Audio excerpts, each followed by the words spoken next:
మీ పిల్లలకి అన్నం తినిపిస్తున్నారా లేక డిజిటల్ మత్తుమంది ఇస్తున్నారా? ప్లేట్లో ఉన్నది అమృతమే కావచ్చు, కానీ వాళ్ళ కళ్ళు చూస్తున్నది ఫోన్ అనే విషయం. ఆ స్క్రీన్ వెలుగులో వాళ్ళ అన్నం తినడం లేదు మావా, ఒక హిప్నటైజ్ చేయబడిన రోబోలా యాంత్రికంగా నోరు తెరుస్తున్నారు. సైన్స్ ఏం చెప్తుందో తెలుసా? మెదడు కార్టూన్ లోకంలో బిజీగా ఉంటే కడుపుకి ఆకలి సిగ్నల్స్ అందవు. దీన్నే మైండ్లెస్ ఈటింగ్ అంటారు. వాళ్ళు ఏం తింటున్నారో వాళ్ళకే తెలీదు.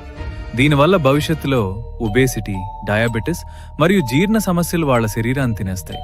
అన్నిటికంటే బాధాకరమైన విషయం ఏంటంటే, ఫోన్ చూస్తూ తిన్న పిల్లాడికి కూర రుచి తెలీదు. అన్నిటికంటే ముఖ్యంగా అమ్మ చేతి స్పర్శ కూడా తెలీదు. మీరు వాళ్ళను మనుషులుగా పెంచట్లేదు, భావోద్వేగాలు లేని జోంబీలుగా మారుస్తున్నారు.